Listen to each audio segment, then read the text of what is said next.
hakuna uchaguzi wa urais Novemba tarehe 27. Hakuna uchaguzi wa urais Novemba tarehe 27.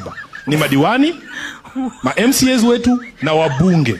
Kwa hivyo tunapoingia pale magarini, nataka kuwaonya wale ambao wanatumia majukwaa ya kukampeinia candidates wetu wa by election kuleta mambo ya two term pale. Na mheshimiwa party leader, hawa wote ambao unaona hapa ni members wa Central Committee.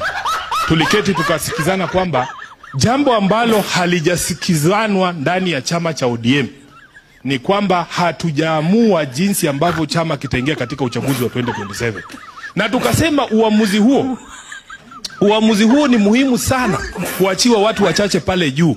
Mimi nilitaka kwamba nyinyi grassroots leaders, alivyosema mheshimiwa Bezimba, nyinyi ndio mtatuambia vile mnataka chama kiingie katika uchaguzi wa 2027. Tunaelewana? Tunaelewana?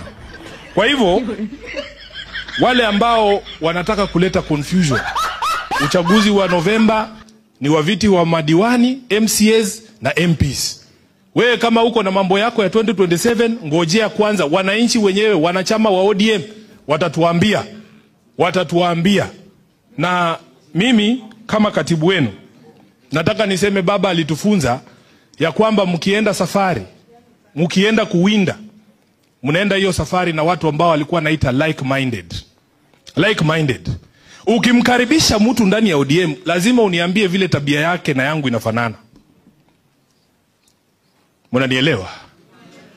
Sisi ni wanademokrasia. Sisi ni watu ambao tunaamini kwa haki za kibinadamu. Sisi ni watu ambao tunaamini kwa usawa. Sisi ni watu tunaamini kwa haki. Chama hiki haswa hapa Pwani mulikiunga mkono kwa sababu ya kusimamia haki za wananchi. Itakuwaje leo mnawakaribisha watu ambao wanakandamiza haki za wananchi ati na wao waingie ODM? Mmekosa viongozi. Mmekosa viongozi. Kwa hivyo vile ndugu zetu wa Nyanza wao wanasema sisi ni sisi, wao ni wao. Tutatafuta marafiki ambao wana tabia na kama zetu. Hata nyinyi wazazi ambao mko hapa, utakubali mtoto wako atembee na mtu ambaye unajua anauza madawa ya kulevya? Itawezekana?